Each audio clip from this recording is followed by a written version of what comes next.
12월 6일 토요일 일본 프로축구 분석 시작하겠습니다. 모든 경기 분석은 네이버 카페에서 확인 바랍니다. 이 경기는 단순한 승점 3점이 아니라 홈팀 가심에게는 우승을 확정지을 수 있는 마지막 관문이라는 점에서 경기의 무게감이 다르게 느껴지는 한 판이다. 가시마는 가시와 레이솔과 우승 경쟁을 하고 있기 때문에 이번 요코하마 마리노스전에서 반드시 승리를 거두고 자력으로 J리그 우승을 확정지어야 하는 상황이다. 그래서 가시마 선수들의 동기부여는 압도적으로 더 높은 상태이며 작은 세트피스 하나, 세컨볼 한 번에도 몸을 날릴 정도의 집중력을 보여줄 가능성이 크다. 전술적으로는 4-4-2 두 줄 수비를 바탕으로 중앙을 조여놓고 스즈키의 박스 장악력과 엘베르의 침투를 활용해 요코하마 마리노스 수비 라인의 강력을 흔들려 할 것이다. 특히 후나바시가 페널티 박스 근처에서 직접 프리킥 찬스를 얻어낼 때마다 인프런트로 감아차는 위협적인 프리킥 한 방이 언제든 골로 연결될 수 있다는 점이 가심에게는 큰 무기가 된다. 반면 요코하마 마리노스는 4-2-3 -1 구조를 통해 중원에서 수적 우위를 만들고 타니무라의 전개 능력과 미야이치의 스피드를 활용해 역습과 측면 돌파 상황을 꾸준히 노리는 그림을 그릴 것이다. 그럼에도 불구하고 우승이 걸린 홈팀 가시마의 전방 압박과 템포 조절이 경기 초반부터 강하게 들어갈 경우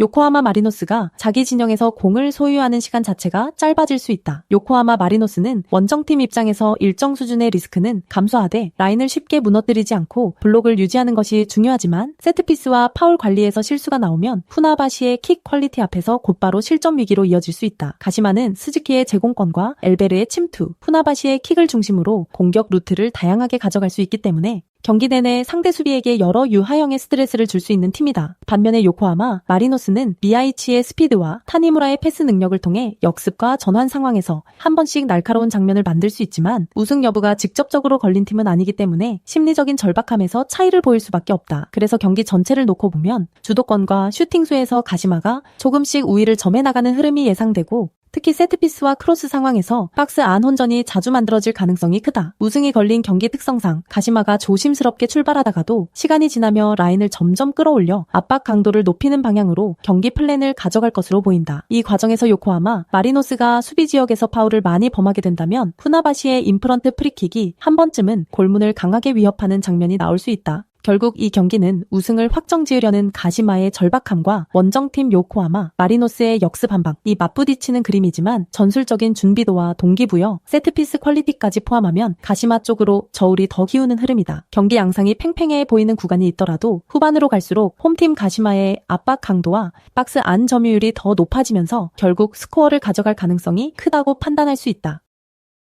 이 경기는 누가 더 오래 공을 소유하느냐보다 누가 세트피스와 세컨드볼 상황에서 더 날카로운 마무리를 보여주느냐가 경기 흐름을 결정할 가능성이 크다. 우라와는 구스타프손이 하프라인 근처에서 압박을 탈압박으로 풀어내고 전방으로 정확한 전진 패스를 뿌려주는 순간부터 마스오와 세키네가 동시에 사이드와 하프 스페이스를 공략하는 그림을 만든다. 마스오는 안쪽으로 좁혀 들어와 슈팅 각도를 만들거나 세컨 스트라이커처럼 박스 안으로 파고들며 세컨드볼에 반응할 준비를 갖추고 있고 세키네는 그 시점에 맞춰 터치라인을 타고 올라가 크로스 타이밍을 노린다. 이렇게 만들어진 공격 구조 속에서 장신 센터백들이 세트피스 상황에서 박스 안으로 대거 올라오면 우에다와 이선 자원들까지 합류해 가와사키 수비 라인에 큰 부담을 준다. 반면에 가와사키는 평소 세트피스 수비에서 세컨드 지역 마크가 느슨해 첫 번째 경합에서 공을 쳐내더라도 흘러나온 볼 처리에 실패하는 경우가 많다. 그래서 우라와 입장에서는 코너킥과 프리킥 상황에서 단순히 첫 볼만 노릴 것이 아니라 박스 앞과 사이드 세컨드 지역까지 장신 센터백과 전방 공격진을 배치해놓고 흘러나온 공을 그대로 슈팅으로 연결하는 패턴을 준비해 둘 필요가 있다. 만약 우라와의 장신 센터백 자원들과 전방 공격진들이 이 세컨드 지역을 선점하기 시작한다면 가와사키는 쳐낸 공이 그대로 다시 실점 위기로 돌아오는 악순환에 빠질 가능성이 크다. 그렇기 때문에 가와사키가 이 매치업에서 버티려면 세트피스 상황에서 세컨드 지역을 전담할 인원을 명확히 지정하고 라인 정비와 박스 앞 압박 타이밍을 평소보다 훨씬 더 촘촘하게 가져가야 한다. 그럼에도 불구하고 우라와가 홈에서 세트피스 강점을 살려 공중볼 경합을 반복적으로 가져간다면 결국 한 번쯤은 세컨드볼 상황에서 묵직한 득점 한 방이 터질 여지가 충분한 경기다. 경기 내용 자체는 가와사키가 짧은 패스를 통해 점유율을 가져가는 구간도 나오겠지만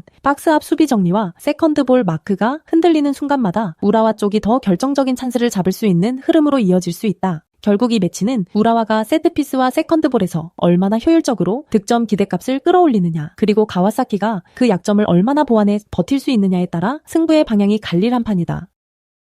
이 경기는 승점 1점 차이로 우승 경쟁을 이어가는 가시와 레이솔이 최근 일정 누적과 전환 템포 문제를 안고 있는 마치다를 홈으로 불러들이는 구도다. 가시와 입장에서는 굳이 점유율만 의식하기보다는 3-4-3 기반 전방 압박과 세트피스 그리고 카키타를 축으로 한 직선적인 공격 패턴을 통해 초반부터 상대를 몰아붙이려 할 가능성이 높다. 마치다는 후지오와 나상호의 움직임을 살려 역습 한 방을 노릴 수 있지만 측면에서 반대편으로 넘어가는 볼 흐름이 느려지는 순간이 많아 상대 수비 라인이 정렬되기 전에 찬스를 만드는데 실패하는 장면이 반복될 위험이 크다. 특히 가시와가 홈에서 라인을 끌어올려 전방 압박을 가동하는 순간 시모다와 더블, 볼란치 라인이 볼을 지키는데 한 번이라도 실패하면 곧바로 측면으로 전개된 뒤 크로스와 컷백 패턴이 연속해서 쏟아질 수 있는 구조다. 가시와는 카키타의 제공권을 활용한 세트피스 패턴이 다양하고 고이즈미와 야마다가 세컨볼 지점에 정확히 자리 잡으면서 2차 슈팅 기회를 만드는 장면이 자주 연출되고 있기 때문에 코너킥과 프리킥 상황에서 기대값이 상당히 높은 편이다. 반면에 마치다는 세트피스 수비 과정에서 지역 방어와 대인 마킹 전환이 뒤엉키는 장면이 간헐적으로 나오고 있어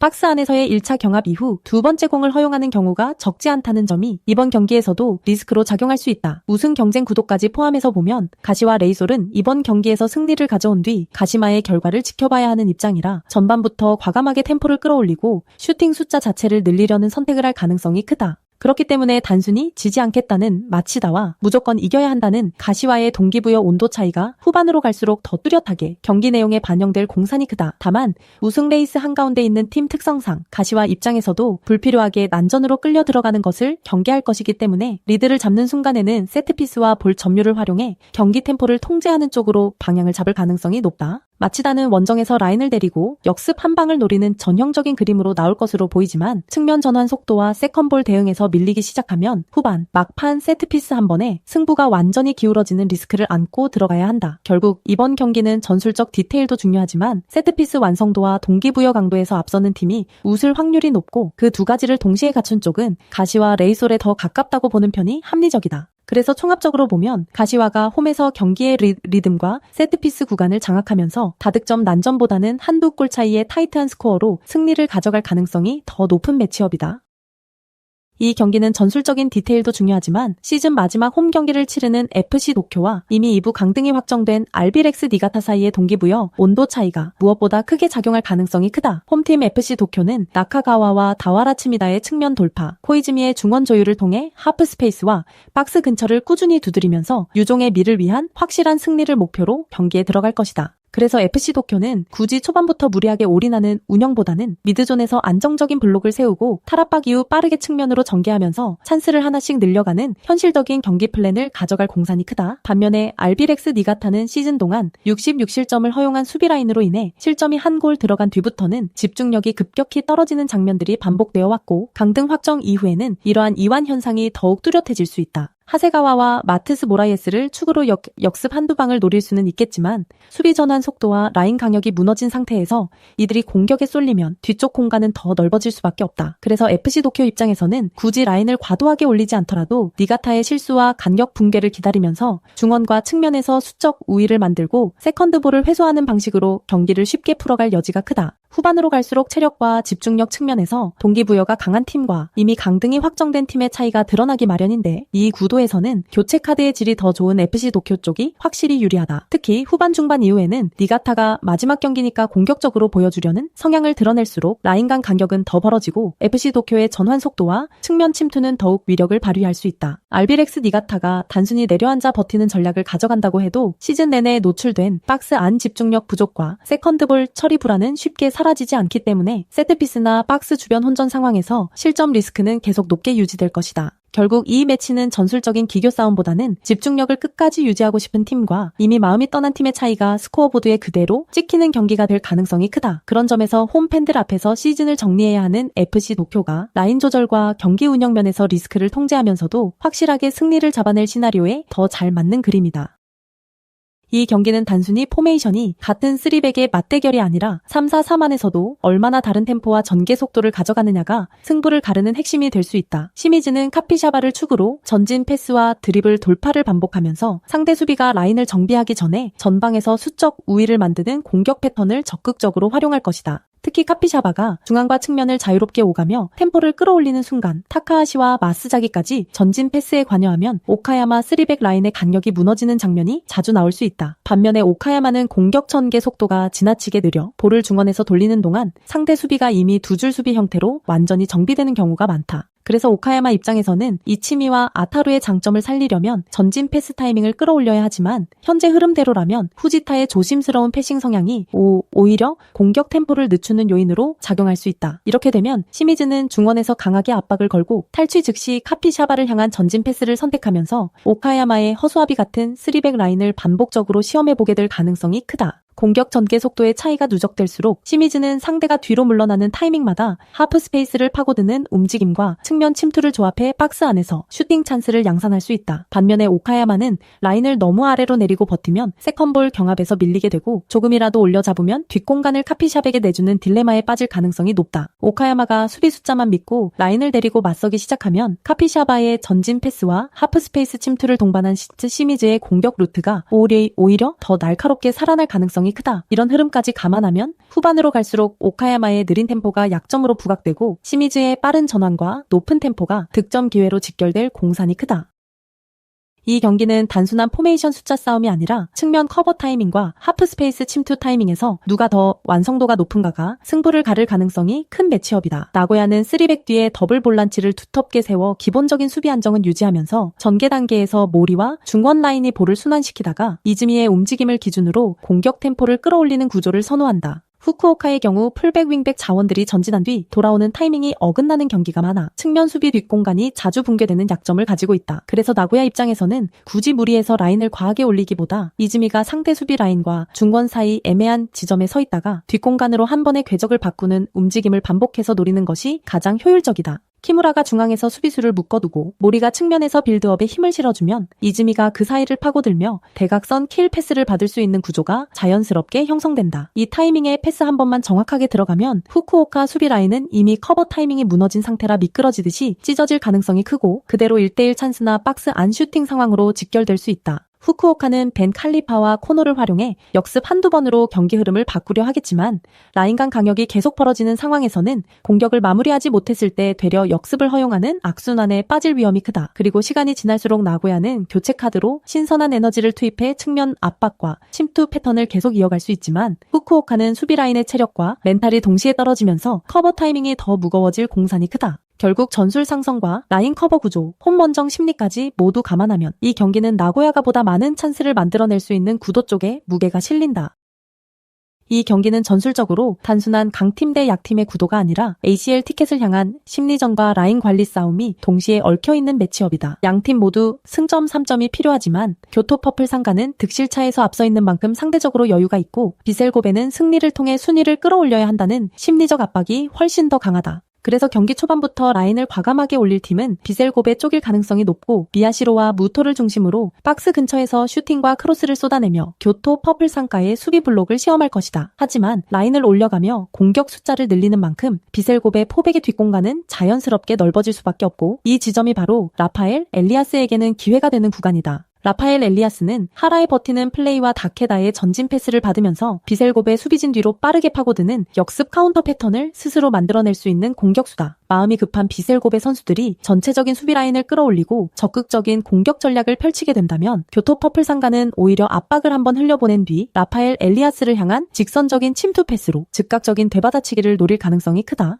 이 과정에서 다케다는 수비 앞에서 공을 잡은 뒤 사이드로 넓게 빼는 대신 중심축을 통해 곧바로 전방을 겨냥하는 패스를 선택함으로써 포백 뒷공간을 겨냥한 한 방을 준비할 수 있다. 비셀고베의 더블 볼란치와 포백 사이 간격이 조금만 벌어져도 라파엘 엘리아스가 그 틈을 파고들어 하프 스페이스에서 1대1 찬스를 잡는 장면이 충분히 연출될 수 있는 구조다. 또한 후반으로 갈수록 비셀고베가 공격 숫자를 더 늘려 올인에 가까운 운영을 선택한다면 교토 퍼플 상가의 역습은 단순히 한두 번의 찬스에 그치지 않고 지속적인 카운터 위협으로 이어질 가능성이 높다. 교토 퍼플 상가는 굳이 점유율을 가져가지 않아도 라파엘 엘리아스의 스피드와 하라의 피지컬, 다케다의 전진 패스라는 분명한 무기를 가지고 있기 때문에 상대의 조급함을 역이용하는 데 최적화된 팀이다. 반면 비셀고베는 ACL 진출 경쟁에서 뒤처지지 않기 위해 승점 3점을 노릴 수밖에 없고 이 심리적 압박은 슈팅 선택과 전진 패스 선택에서 다소 무리한 결정을 유도할 수 있다. 그렇게 공격에 올라섰다가 볼을 빼앗기는 순간 교토 퍼플 상가의 역습 경로가 한 번에 열리는 그림이 그려지며 이때 라파엘 엘리아스가 포백 뒷공간에서 마무리를 책임지는 장면이 나올 수 있다. 종합적으로 보면 이 경기는 비셀고베의 라인업과 조급함이 만들어낸 뒷공간을 교토 퍼플 상가가 라파엘 엘리아스의 역습 한 방으로 공략할 수 있는 타이밍에 가까운 승부다.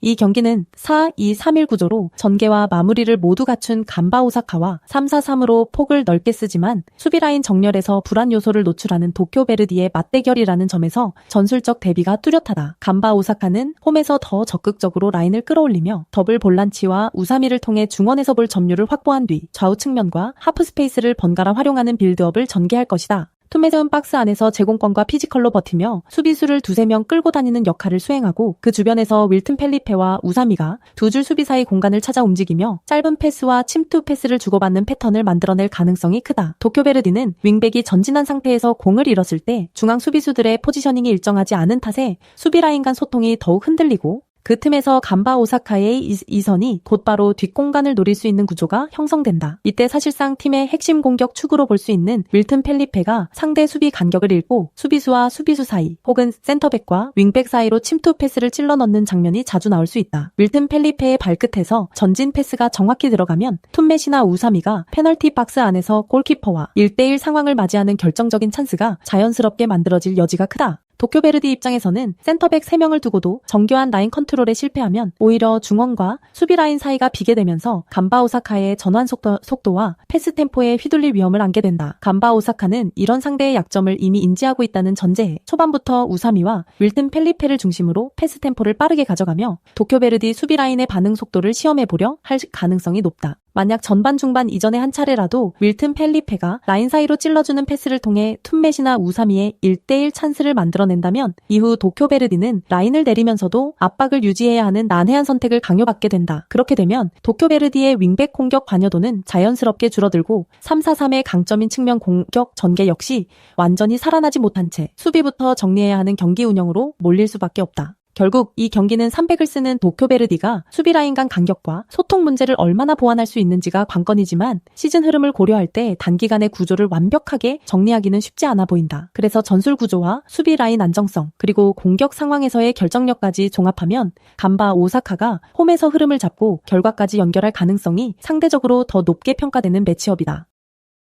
이 경기는 스코어 예측 이전에 두 팀의 중원 강력과 하프 스페이스 관리 능력부터 점검해야 하는 매치업이다. 세레소 오사카는 더블 볼란치 앞트이 테임 강력을 비교적 잘 조절하면서 공을 탈취한 뒤 루카스 페르난데스와 카가와 신지 쪽으로 공격 루트를 빠르게 열어주는 팀이다. 반면에 요코하마 FC는 중앙 미드필더 간격이 태평양만큼 벌어지는 장면이 자주 나오고 그로 인해 하프 스페이스에서 상대 에이스에게 시간을 허용하는 빈도가 잦은 편이다. 그래서 세레소 오사카의 에이스 루카스 페르난데스가 이 틈을 절묘하게 파고들며 전진 패스를 연결하는 순간 요코하마 FC의 수비 라인은 정비되기도 전에 실점 위기를 맞을 수 있다. 나카야마의 전진 오버래핑과 동선 조절은 루카스 페르난데스에게 1대1 혹은 2대2 구도를 만들어주는데 중요한 역할을 하게 되고 카가와는 그 뒤에서 세컨 패스를 받아 슈팅 각을 만드는 역할을 맡을 가능성이 크다. 이렇게 세레소 오사카는 하프 스페이스 박스 앞 사이드로 이어지는 삼각형 공격 구조를 자연스럽게 그려낼 수 있는 팀이다. 요코하마 FC 입장에서는 루키앙의 제공권과 포스트 플레이를 최대한 활용해 세컨볼에서 주앙 파울루가 침투하는 패턴으로 맞불을 놓아야 한다.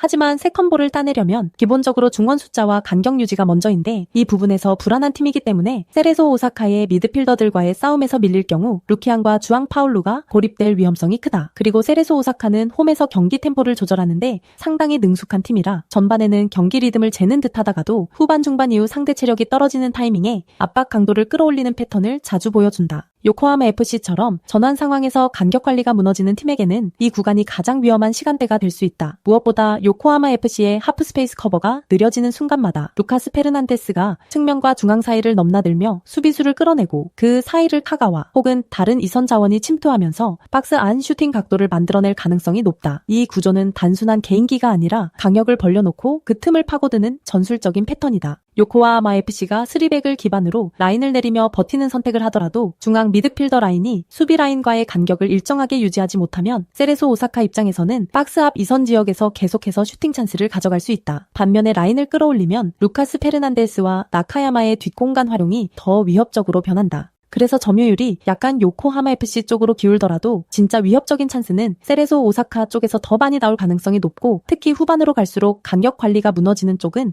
요코하마 FC가 될 확률이 높다고 보는 편이 합리적이다. 네이버 카페에 오시면 전 경기 분석글 확인하실 수 있습니다. 구독, 좋아요 누르시고 보다 빠르게 분석글 받아보시기 바랍니다. 감사합니다.